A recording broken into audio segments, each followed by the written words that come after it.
আচ্ছা, আমরা ওভারঅল বিষয়টা একবার দেখি যে আমরা কি কি শিখছি আজ পর্যন্ত। আজ পর্যন্ত কি কি শিখছি সেটা আমাদের দেখা দরকার। তারপর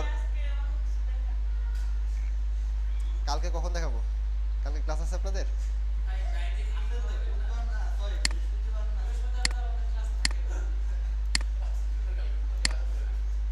আমরা একদম প্রথম থেকে দেখি, আর আমাদের মার্কেট প্লেসে কী কী কাজ করতে হবে সেটা দেখি। সার্ভার সার্ভার চিনবো আমরা, ঠিক আছে? ডোমিনো স্ট্রিং কীভাবে কিনতে হয়, কীভাবে অ্যাটাচ করতে হয়, সবই দেখবো আজকেই।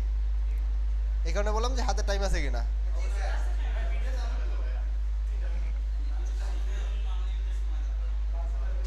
আচ্ছা, আমরা আসর পর্যন্ত যাবো না, 3টা বাজার থেকে আবার আরেক ব্যাচ আছে, 3টা পর্যন্ত থাকবো। আচ্ছা, আমরা একদম ফার্স্টে শিখছি, মানে শিখছিলাম কি এইচটিএমএল ট্যাম্পলেট। এইচটিএমএল ট্যাম্পলেট বানাতে পারবেন বলছিলাম, একদম ক্লাসের ফার্স্টে বলছিলাম যেগুলো, ওইগুলো এখন বলতেছি। যেগুলো বলছিলাম, যখন বলছিলাম শিখবেন, এখন বলবো শিখছেন, ঠিক আছে? PhD two HTML5 and and CSS3, সাথে যে কোয়েরি আছে ওগুলো মানে অ্যাড করে দিবেন এক কথায়। ঠিক আছে? আচ্ছা, তারপর আমরা দেখছিলাম নন রেসপন্সিভ টেমপ্লেট কিভাবে রেসপন্সিভ করবেন, তাই না? এটার সাথে ইয়ে করেন উইথ উইথ রেসপন্সিভ।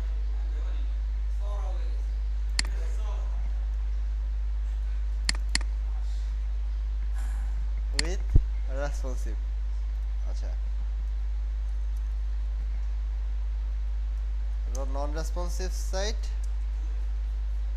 রেসপন্সিভ, এই তো। তারপর আগে কি শিখছি?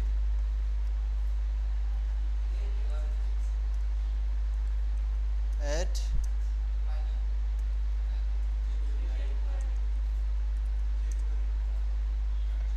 যে কোয়েরি প্লাগইন অ্যাড করা শিখছি।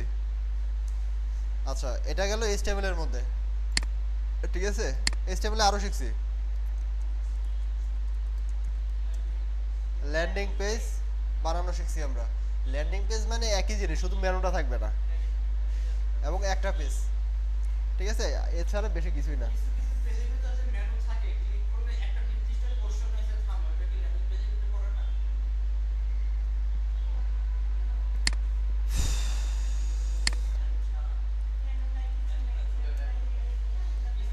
ল্যান্ডিং পেজ মূলত মেনু ছাড়া আরেকটা হচ্ছে, একটা পেজের ভিতরে সকল তথ্য থাকবে, কোনো ওই যে এক জায়গায় ক্লিক করবে নিচে নামবে ওইটাও না।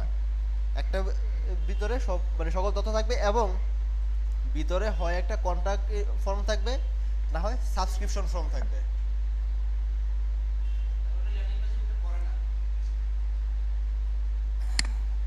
এটা আপনি যেটা বলতেছেন যে একই পেজে ক্লিক করলে নিচে নামবে আস্তে আস্তে,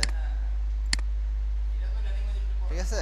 ওইটা হবে না, এটা ল্যান্ডিং পেজের মধ্যে না, এটা হচ্ছে ডিরেক্ট ওয়েবসাইট একটা। এই ইমেজটার দাম $10। এটা এটা এই ইমেজের দাম।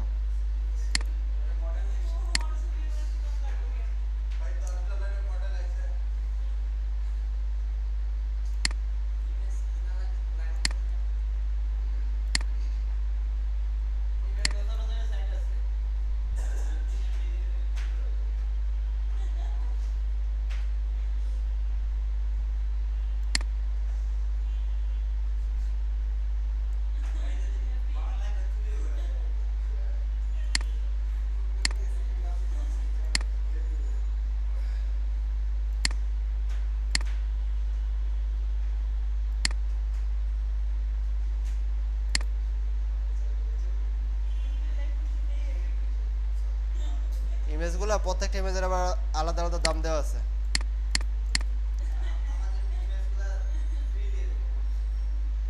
আপনি তো এখান থেকে ফ্রি ডাউনলোড দিতে পারবেন না, জলসাপ দিয়ে দেয়। অনেকটা জলসাপ দিয়ে দিবে যেন আপনি ওটা নিতে না পারেন।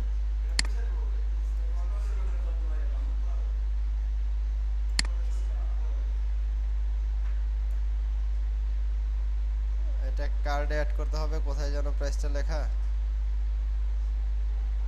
এর যতগুলো ইমেজ আছে আর কি সবগুলোই ভালো প্রাইসে। আচ্ছা যাই হোক, এখন ইমেজ সেল করার দরকার নেই। হ্যাঁ আচ্ছা, ল্যান্ডিং পেজ দেখলাম, তারপর দেখছিলাম বুটস্ট্র্যাপ, ইউআই কিট, এগুলো যাই হোক ওই টেমপ্লেটের ভিতরেই, ঠিক আছে, ওইটা আর আলাদা করে লিখলাম না, ওইগুলো কিছুই না, ঠিক আছে। তারপর ওয়ার্ডপ্রেসের মধ্যে কি দেখলাম, ওয়ার্ডপ্রেসের মধ্যে দেখলাম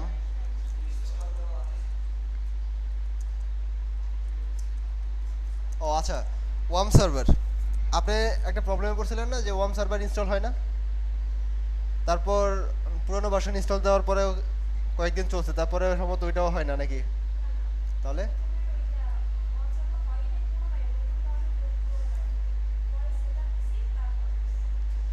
যে ক্লায়েন্ট ইয়ে করছে ওয়ার্ম সার্ভার থেকে একদম ওয়ার্ডপ্রেস ইউজ ডেমো বানানো পর্যন্ত দেখাইতে হইব।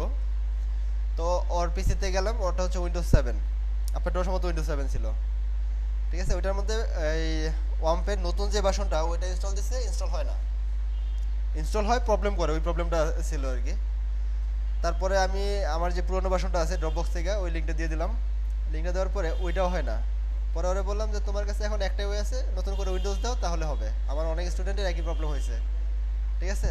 মানে আমার বিটটাই ছিল এরকম, আমি যে আমি টিচার, ঠিক আছে, শিখাইতে পছন্দ করি এবং নতুন কিছু শিখতে পছন্দ করি, ঠিক আছে। তো যখন এটা বলছে আচ্ছা ঠিক আছে তাহলে সরাসরি সার্ভার হলে কেমন হয়, সেটা আরও ভালো। পরে যে ইয়াতে মানে ওর গোডেডিতে অ্যাকাউন্ট ছিল, হোস্টিংও ছিল, ওইটাতে দেখাইছিলাম কেমনে করতে হয়। এই কারণে ওয়ার্ম সার্ভার কীভাবে কাজ করতে হয় সেটাও দেখাইছিলাম। সেট আপ দিতে হবে, তাহলে সেট আপ দিয়ে আপনি নতুনটা ট্রাই করেন না, পুরোনোটা ট্রাই করেন, পুরোনো ভার্সনটা যেটা ওইটা ট্রাই করেন। হ্যাঁ ওই তো ওই কারণে যে হয় না, আপনার জ্যাম আছে তো, জ্যাম আছে তো, দুইটা একসাথে রাখার দরকারটা কি? আচ্ছা যাই হোক, আমরা ওয়ার্ম সার্ভার দেখছিলাম, তাই না? তারপর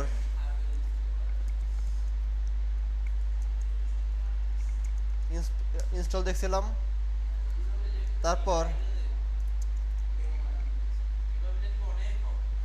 অনেক হবে এই কারণে এইভাবে লিখতেছি, কারণ কি, কারণ এইগুলোর জন্য আবার ক্লায়েন্ট আপনাকে কাজ দেবে। আমি যদি একসাথে সবগুলো লিখে দেই, ঠিক আছে, হইতে পারে ওইটার ভিতরে এরকম একটা কাজ লেখছে যেটা আপনারা আলাদা করে জানেন না, ঠিক আছে। অত কাজ কাজ কিন্তু আপনি পারেন, কাজ পারেন বাট আলাদা করে জানেন না যে এটা আলাদা করে কাজ থাকতে পারে। বিট করে দেখি। আচ্ছা, how to use premium theme.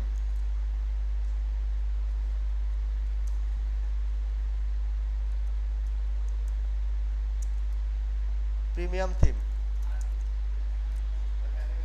How to use, হ্যাঁ অফ করে দেন, how to use premium theme. তারপর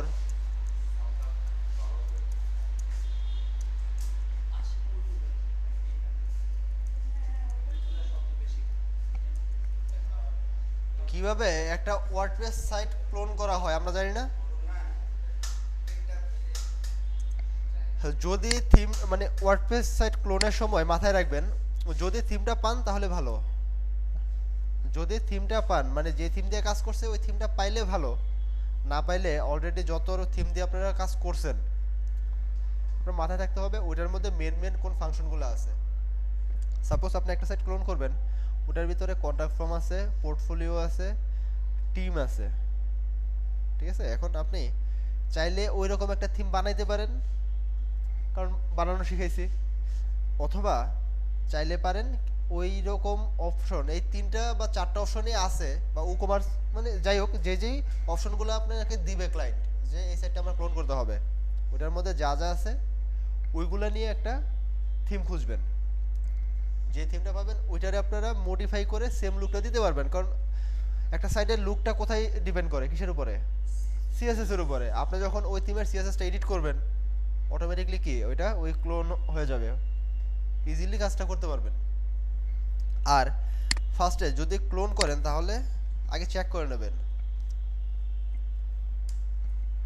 অনেক সময় থিমের নামটা দেয়া থাকে না, সেটা আরেক বিষয়। থিমের নামটা দেওয়া থাকে না, ঠিক আছে, তাহলে ওই যে আমি যেটা বললাম আগে, দেখবেন ওই রকম অপশন আছে কোন থিমের মধ্যে, ওই রকম একটা থিম চুজ করবেন।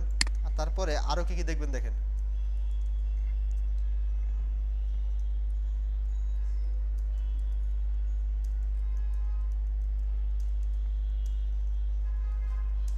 সাপোজ এই সাইটটা আপনি ক্লোন করবেন, ওই ক্ষেত্রে সাইটের থিমের নাম দেখলেন, থিমের নাম নাই, কিন্তু যে লোগোটা আছে খেয়াল করছেন স্ক্রিনশট ডট পিএনজি, ওটার মধ্যে কিন্তু থিমের নামটা আছে। বুঝাইতে পারছি? ওটার মধ্যে থিমের নামটা আছে। এরকম ট্রাই করবেন যে যদি সবকিছু চেঞ্জ করে ফেলে, হয়তো বা সে স্ক্রিনশটটা চেঞ্জ করতে ভুলে গেছে, ঠিক আছে, তখন স্ক্রিনশটের মধ্যে যদি কোনো একটা নাম দেখেন তাহলে ধরে নেবেন ওইটাই থিমের নাম। থিম চুজ বাদ দিলাম, যে দেখুন একটা থিম আপনি নিলেন, তারপরে কি দেখবেন এটার মধ্যে কি কি প্লাগইন ইউজ করছে। যেমন এটার ভিতরে একটা প্রাইসিং টেবিল আছে, প্রাইসিং এর জন্য এই প্লাগইনটা ইউজ করা হয়েছে, এই টাইপের দেখে নেবেন যে কি কি প্লাগইন ইউজ করছে। এরকম হতে পারে নর্মাল একটা থিম 2012 থিম, ওটার ভিতরে প্লাগইন ইউজ করে অনেক কিছু করে ফেলছে। এরকম দেখতেছেন যে আপনার সাইটের মধ্যে হোম পেজের মধ্যে 10-15টা ব্লগ আছে, যখন আপনি নিচে যাচ্ছেন মানে নিচের দিকে স্ক্রল করতেছেন, তখন অটোমেটিকলি শুধু ব্লগ লোড হচ্ছেই, মানে পরের যে ব্লগগুলো আছে অটোমেটিকলি লোড হচ্ছে। আপনারা ক্লিক করা লাগতেছে না, নেক্সট পেজ ক্লিক করা লাগতেছে না, যখন নিচের দিকে যান। যেমন ফেসবুকের মধ্যে কি হয়, নিচের দিকে গেলে অটোমেটিকলি লোড হয় না, ওয়ার্ডপ্রেসে এরকম প্লাগইন আছে, ওটা বলে ইনফিনিটি স্ক্রল। ইনফিনিটি স্ক্রল মানে যতক্ষণ পর্যন্ত পোস্ট আছে ততক্ষণ পর্যন্ত আপনি যখন নিচে নামবেন, এই পর্যন্ত গেলেন, ওই যে নেক্সট ওইটা দেখা যাইতেছে, ওইটা দেখা যাইতেছে, তখনই ওইটা মানে পরের পেজ লোড হওয়া শুরু হয়ে যাবে, ওই নিচেই লোড হবে, ঠিক আছে। এরকম দেখে নেবেন কোন কোন প্লাগইন ইউজ করছে, তাহলে ইজিলি ক্লোন করতে পারবেন। আর ক্লোনের মেসেজ প্রচুর আসে। আমার যখন ইচ্ছা হয় কাজ ধরি, যখন ইচ্ছা হয় ধরি না। কারণ 11 তারিখ চলে আর কি, 500 মতো হয়ে গেছে, তো চিন্তা করতেছি এই মাসে আর করবো না, ভাল লাগে না। ওইখানে কিছু কিছু বিষয় আছে, মানে মাঝে মাঝে চিন্তা করে আপনাদের দিব, ঠিক আছে, কিন্তু যখন দেওয়ার চিন্তা আসে তখন আবার ওই রকম দেওয়ার মতো কাজ আসে না, ঠিক আছে। আর আরেকটা হচ্ছে, আমি মানে কয়েকবার হয়েছে যে আপনাদের দেওয়ার পরে যেই কাজে আমার লাগবে 1 ঘন্টা, দেওয়ার পরে ওটা লাগে 2 ঘন্টা বা 3 ঘন্টা, মানে সময় ভাবে লাগে, অথবা এরকম প্রবলেম হয়ে যায় যেটা নাকি আপনারা সলভ করতে পারবেন না, ওইটা সলভ করার জন্য ক্লায়েন্টের কাছ থেকে অনেক কিছু চাইতে হইব। তো যাই হোক সমস্যা নেই, তারপরেও আপনাদের অ্যাডভান্সের যে ক্লাসগুলো ওইগুলো করাই নেই, তারপরে অবশ্যই একটা প্ল্যান তো আছে অবশ্যই। আচ্ছা যাই হোক, দেখলাম কিভাবে ক্লোন করতে হয়। এখন অনেক সময় ক্লায়েন্ট চাইতে পারে যে আমার ক্লোনও দরকার নাই, ঠিক আছে, আলাদা করে থিম এডিট করারও দরকার নেই, আমি একটা থিম দেব, ওইটাকেই আমার যে কন্টেন্ট আছে এই কন্টেন্ট দিয়ে সুন্দরভাবে তোমার মতো করে সাজাবা। ওই ক্ষেত্রে যেটা করবেন, যেই থিমটা সে দিছে ওই থিমের ডেমোটা দেখবেন ফার্স্ট, ওই থিমের ডেমোটা ফার্স্ট দেখবেন, ডেমোটা দেখে ওইটার মধ্যে কি কি পেজ আছে এবং পেজগুলোর স্টাইলগুলো কীরকম, কি কি টাইপের গ্রাফিক্স ইউজ করছে। গ্রাফিক্স বলতে দেখা গেছে যেমন একটু আগে যে স্লাইডটা দেখাইলাম, ওটার ভিতরে ব্যাকগ্রাউন্ড যে ইমেজটা যদি সুন্দর না থাকতো, ব্যাকগ্রাউন্ড ইমেজটা যদি ওরকম সুন্দর না থাকতো, তাহলে স্লাইডটা তো ভালো লাগতো না, ঠিক না। অনেক সময় ওই লেখার নিচে অনেক সময় ব্যাকগ্রাউন্ড ইমেজ দেয় না, অনেক সাইডের মধ্যে দেখছেন না, লেখার নিচে ব্যাকগ্রাউন্ড ইমেজ প্যারালাক্স হয়। এখন ওই সকল ইমেজের কোয়ালিটি যদি মানে ওইগুলোর গ্রাফিক্সটা যদি ভালো না থাকে, তাহলে সাইটটা দেখতে সুন্দর লাগবে না। অ্যাভাটার থিম এত চলে কেন, ভিতরের গ্রাফিক্সগুলো খুব সুন্দর, মানে ভিতরে যে ইমেজগুলো ইউজ করছে, এই যে ডিজাইনার খুব এক্সপার্ট, ঠিক না। তো ওই রকম দেখে প্রয়োজনে আপনারা ওই থিম থেকে ইমেজগুলো নেন, সমস্যা নাই। ক্লায়েন্টের দেখবেন কোন জায়গায় কোন কন্টেন্টগুলো ইউজ করলে ভালো হবে। ক্লায়েন্ট একটা লিস্ট আইটেম দিচ্ছে, আপনি বুলেট দিয়ে ইউজ না করে দেখেন লিস্ট আইটেমের জন্য ওটার ভিতরে কী কী সিস্টেম আছে, স্টাইলগুলো ইউজ করেন। ঠিক আছে, ওইগুলোর উপরে ডিপেন্ড করে ক্লায়েন্ট আপনার কাছে সন্তুষ্ট থাকবে।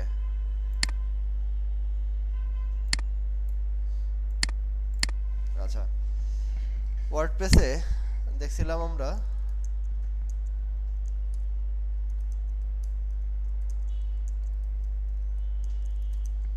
কিভাবে ওয়ার্ডপ্রেসের থিম বানাইতে হয়, দেখছিলাম না? আচ্ছা, আপাতত এই কয়টা হচ্ছে মেন শিখছি, তাই না? এটার সাথে সাথে আরো যেটা পাবেন,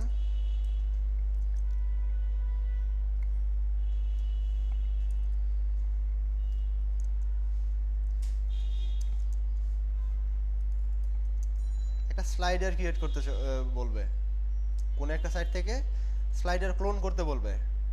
সেটা আপনারা রেগুলেশন স্লাইডার ইউজ করতে পারেন, লেয়ার স্লাইডার ইউজ করতে পারেন, অথবা অন্য যে কোনো স্লাইডার ইউজ করতে পারেন। এখন কথায় কথায় রেগুলেশন আর লেয়ার চলে আসে কেন স্লাইডের জন্য? কারণ এই দুটো খুব ভালো, এবং এডিট করার জন্য আপনি নিজে কাজ করার জন্য খুব ভালো হচ্ছে রেগুলেশন, যেহেতু আপনারা নতুন। আর লেয়ারটা হচ্ছে আপনারা CSS3 মধ্যে রোটেটগুলো দেখছিলেন না? রোটেটের বিষয়টা লেয়ার স্লাইডের মধ্যে একটু বেশি, ওইটা একটু মানে আপনার ওই ডিগ্রি দিয়ে মানে পয়েন্টিং করে করতে হয় আর কি। ঠিক আছে, তবে আপনাদের জন্য বেটার হচ্ছে রেভলিউশন স্লাইডার। হ্যাঁ, সব চোখের সামনে। ঠিক আছে, ওইটা ইজিলি কাজ হবে। তারপর হইতে পারে কোনো একটা পেজ ক্লোন। ঠিক আছে, মানে একটা ওয়েবসাইট দেখতেছেন, ওইটা থেকে শুধুমাত্র একটা পেজ ক্লায়েন্ট কি করবে, তার নিজের সাইটের মধ্যে ইউজ করবে। যদি দেখেন হেডার ফুটার একই, যদি ক্লায়েন্ট বলে হেডার ফুটার একই রাখতে হবে, তাহলে ওই থিমের মধ্যেই করতে পারেন, অথবা নতুন একটা পেজ টেমপ্লেট বানাইতে পারেন। ঠিক আছে, আচ্ছা, ওভারঅল এতটুকুই আমরা আপাতত দেখি। এখন কাজ করতে গেলে আপনাদের যা যা লাগবে, এখন HTML এ কাজ করেন আর ওয়ার্ডপ্রেসেই করেন। এখন আমরা দেখি HTML এ করতে গেলে কি কি লাগবে।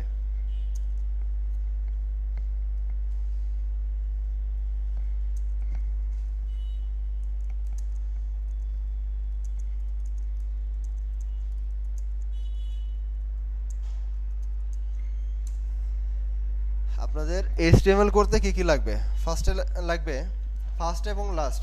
ঠিক আছে, একই জিনিস। ঠিক আছে, ক্লায়েন্টের কাছ থেকে নোটপ্যাড চাবেন?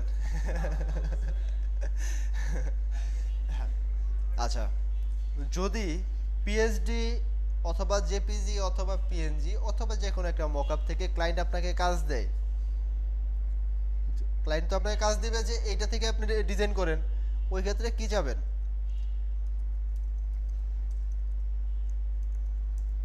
পিএইচডি, জেপিজি, পিএনজি और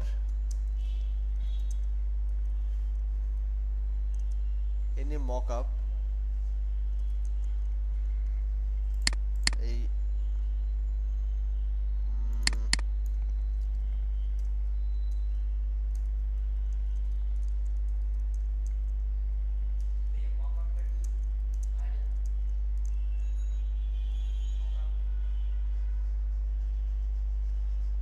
এটা বাংলা কিভাবে বুঝাই, ডেমো বুঝেন?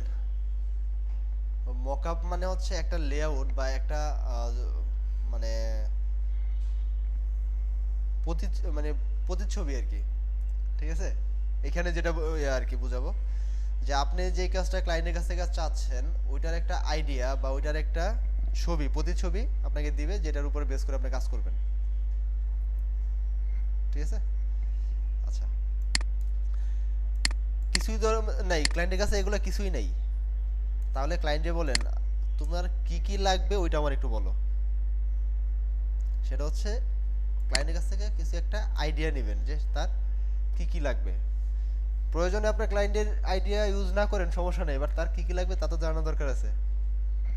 ঠিক আছে, হইতে পারে তখন কি করবে, ক্লায়েন্ট যদি ডিজাইন কিছুই না জানে, তখন খাতায় কলমে করবে, আর্ট করবে, আর্ট করে যে এখানে লোগো হবে, এখানে মেনু হবে, এখানে টিম থাকবে, এখানে স্লাইড থাকবে, সবগুলো লিখে দিবে। ঠিক আছে, লিখে দিতে পারে স্বাভাবিক।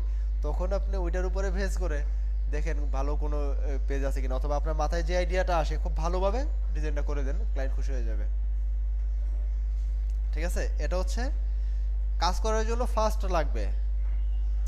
যদি সার্ভারে আপলোড করতে বলে, যদি সার্ভারে আপলোড করতে বলে তাহলে লাগবে hosting access or FTP. FTP কি? এটা হচ্ছে ফাইল ট্রান্সফার প্রোটোকল। এটা একটা সফটওয়্যার যেটা দিয়ে সার্ভারের সাথে, মানে সার্ভারের মধ্যে ফাইল ট্রান্সফার করা যায়।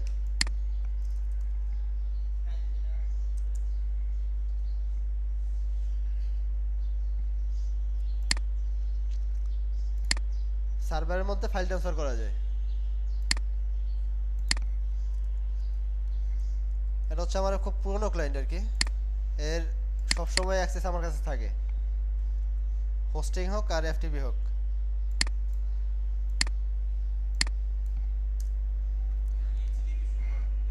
এখানে এইচটিটিপি দেওয়া লাগে না।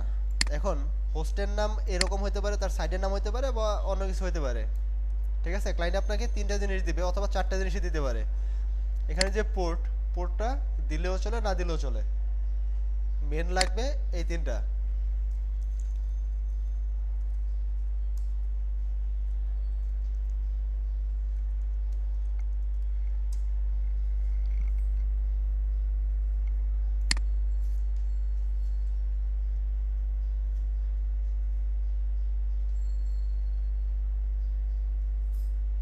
ঠিক আছে, ওই সার্ভারের মধ্যে যেই ফাইলগুলো আছে সেগুলো এখানে শো করবে। এখন এটার মধ্যে আবার জিপ ফাইল যদি আপলোড করেন এফটিপির মধ্যে, তাহলে ওটা আনজিপ করতে পারবেন না।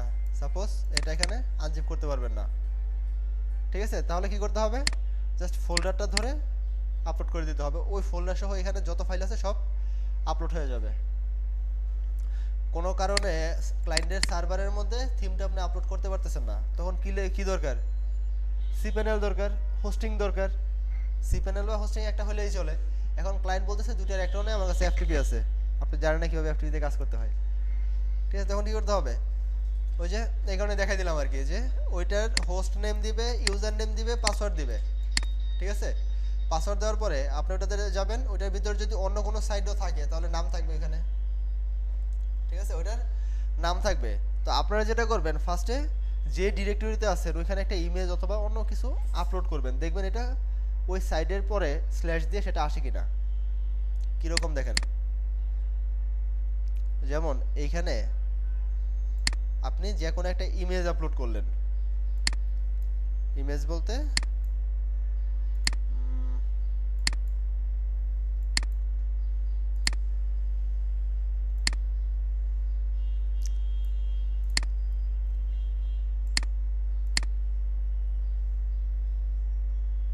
সাপোজ ইমেজটা আপলোড করলেন, এটা এখানে চলে আসবে, আপলোড হয়ে গেছে, আসে। এখন আপনি চেক দিবেন আপনি যে সাইডে কাজ করতেছেন ওইটার লাস্টে আসছে কিনা।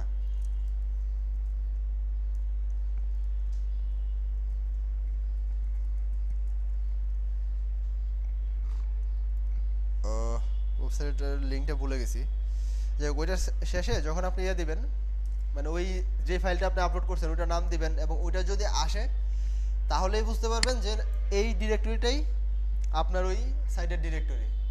ঠিক আছে, তাহলে ওইটার ডব্লিউপি কন্টেন্ট, তারপর থিম, ওইখানে যে জাস্ট আপলোড করে দিবেন। ঠিক আছে, এটা হচ্ছে এফটিপি। এখন এফটিপি আমরা ক্লায়েন্টের কাছে কী জন্য চাচ্ছি, এইচটিএমএল সাইটের জন্য, তাই না? তাহলে জাস্ট আপনার যে এইচটিএমএল এর ভিতরে মানে ফোল্ডারের ভিতরে যে ফাইলগুলো আছে, ফোল্ডার ছাড়া দিব।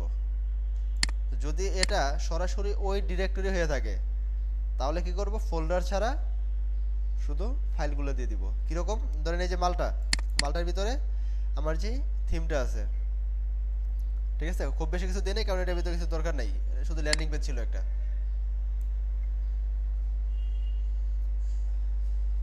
আচ্ছা যাই হোক, এটার ভিতরে কি করলাম, জাস্ট মানে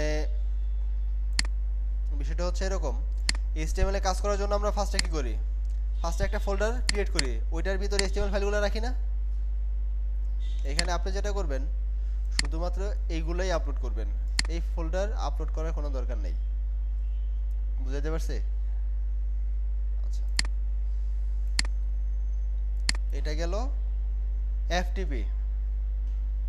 ক্লায়েন্টের কাছে সিপ্যানেল চাওয়া লাগতে পারে, তাই না?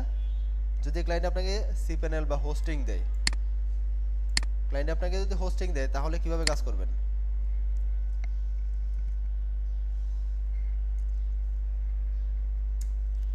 এখন হোস্টিং এক একটার মধ্যে এক এক রকম থাকতে পারে। আমরা যে এখন যেটা দেখাইতেছি সেটা হোস্ট গেটরে থাকবে, ব্লু হোস্টে থাকবে, অথবা অন্যান্য অনেক সাইট আছে যেগুলোর মধ্যে একই থিম দিয়ে এরকমভাবে সিপ্যানেলটা থাকে। ঠিক আছে?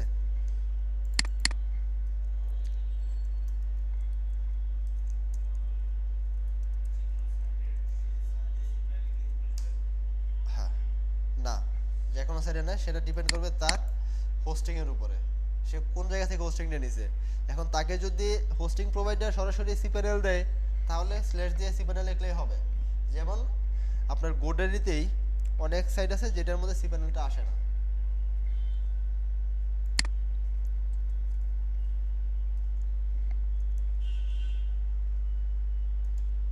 দেখি এটাতে আসে কিনা। কি আসছে? 404 নট ফাউন্ড গোডারি থেকে। আবার গোডারিতেই অনেকটা আছে যাদের সিপ্যানেল প্রোভাইড করে, সেটা ডিপেন্ড করে আপনি কোন প্যাকেজটা নিতেছেন সেটার উপরে। বুঝতে পারলাম? এই কারণে ক্লায়েন্টকে কখনোই বলবেন না তোমার সিপ্যানেল অ্যাক্সেস দাও। হ্যাঁ, বলতে পারেন। কিভাবে বলবেন?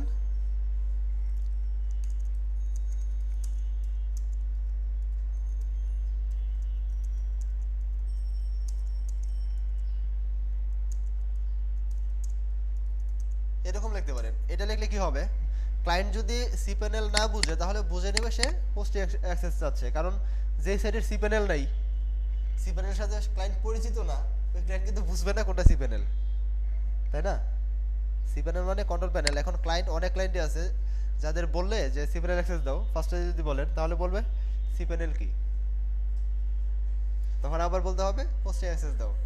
এখন আপনি যে মেসেজটা দিলেন ক্লায়েন্ট দেখলো 1 ঘন্টা পরে, এখন 1 ঘন্টায় আপনি বের হয়ে এসে পড়ছেন, ক্লায়েন্ট মেসেজ দিল সিপ্যানেল কি, আপনি আবার 1 ঘন্টা বা 2 ঘন্টা পরে যে দেখলেন রিপ্লাই দিলেন, তারপরে আবার 1 ঘন্টা বা 1.5 ঘন্টা পরে ক্লায়েন্ট দিবে আপনাকে অ্যাক্সেস।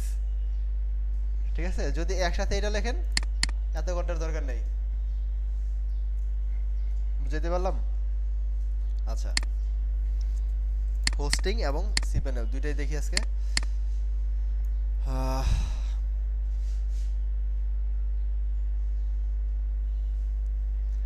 আচ্ছা, আগে লিখে নিই তারপরে সিপ্যানেলে যাই, ওইটার জন্য আলাদা ভিডিও করি। ঠিক আছে? যদি ওয়ার্ডপ্রেসে কাজ করেন,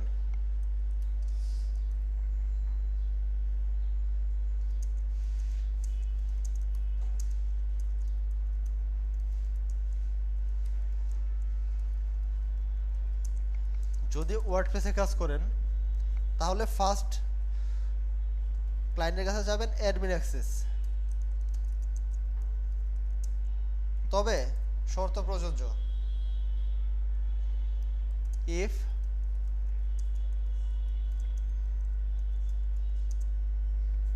যদি ওয়ার্ডপ্রেস অলরেডি ইনস্টল করা থাকে। ক্লায়েন্ট যদি আপনাকে বলে যে আমার সাইটের মধ্যে ওয়ার্ডপ্রেস ইনস্টল দিতে হবে, আপনি চাইলে অ্যাডমিন অ্যাক্সেস দাও।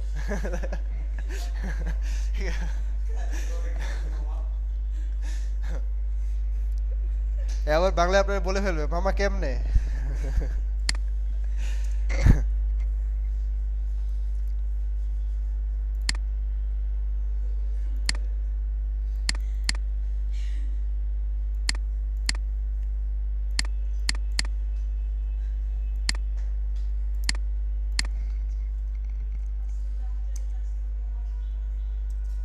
একটু আগেও দেখলাম ঘুমাইতেছেন।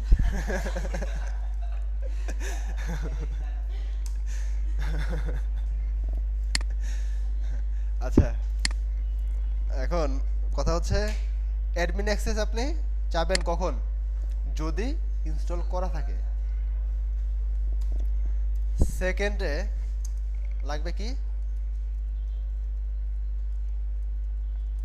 হোস্টিং স্ল্যাশ ক্লায়েন্টের কাছে এফটিপি চাওয়ার আপনার দরকার নেই। এখন ক্লায়েন্ট যদি ওইটা না পারে তাহলে ক্লায়েন্টই আপনাকে বলবে, ঠিক আছে? কারণ এফটিপিটা যত পারেন এড়াই চলবেন, ওইটা না নেওয়াটা বেটার। কারণ কি, কারণ হচ্ছে ওইটার ভিতরে 5 MB একটা ফাইল আপনি আপলোড করবেন, ধরেন 5 MB একটা থিমের ভিতরে ফাইল কয়টা, কয়টা ফাইল থাকে, কয়টা 100-র উপরে, 100-200-র মতো থাকে, তাই না?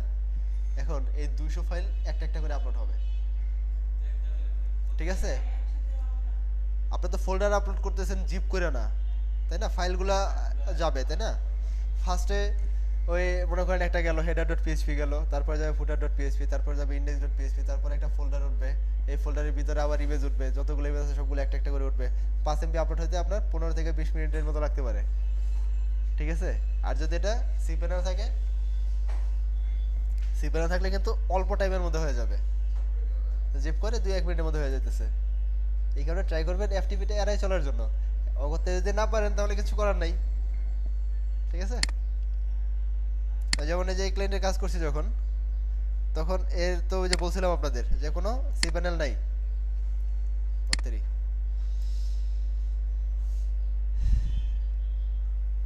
আচ্ছা, এই ক্লায়েন্টের ইয়ার মধ্যে কোনো সি প্যানেল নাই, কিন্তু অলরেডি দিয়ে দিছে, 100 দিয়ে দিছে আর কি। বুঝছিলাম পেমেন্ট দিবে। কালকে আরেক ক্লায়েন্ট বলতেছে যে এখন তো আমার এখানে 100ই আছে, 100 নাও, বাকিটা পরে দিব না।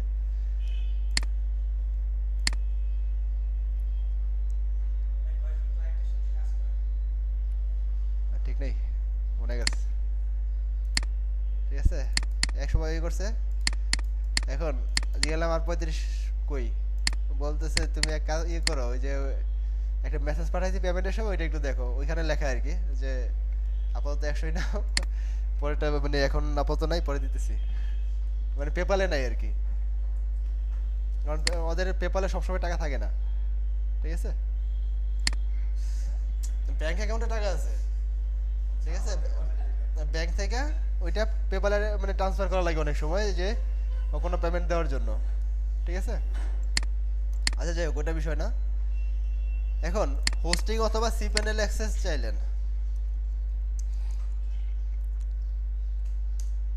আর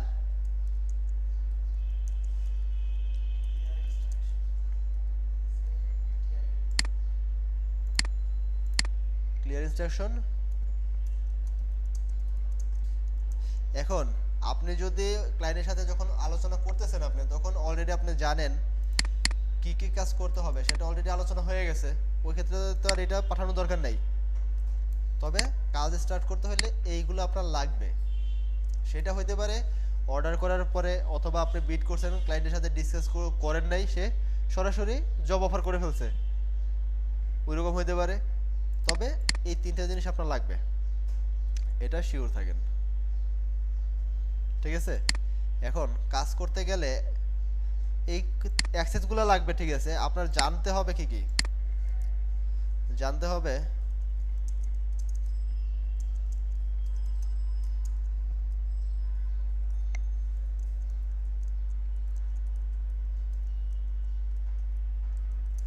যতটুকু আপনারা জানেন ততটুকু অনেক কিছু কাজ জানেন, ততটুকু কাজ জানেন, কাজ করতেও পারেন, নিজের পিসিতে করতে পারেন, সার্ভারে নিতে পারেন না, এটা হচ্ছে বিষয়।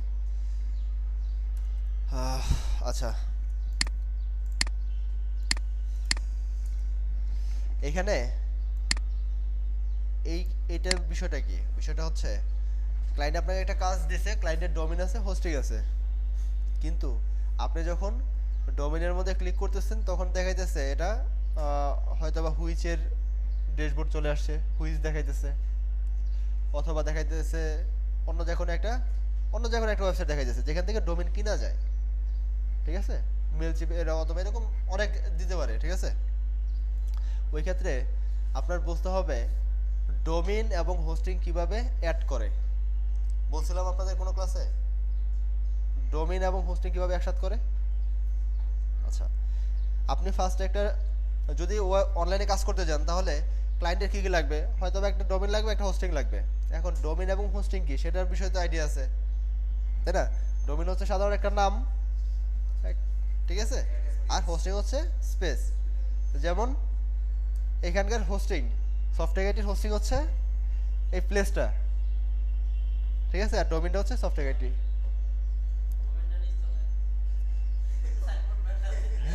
সফটওয়্যার আইটি না?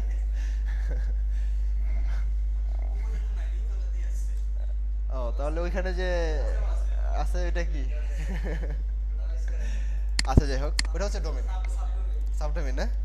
আচ্ছা, ডোমেন কি জানতে হবে, হোস্টিং কি জানতে হবে। এখন দুইটারে একসাথে কিভাবে কাজ করাইতে হয় সেটা আপনাকে জানতে হবে, তাই না? আচ্ছা, আচ্ছা, এতটুকু আপাতত ক্লোজ করি। সেভ করছিলাম, লেখাগুলো সেভ করছি তো।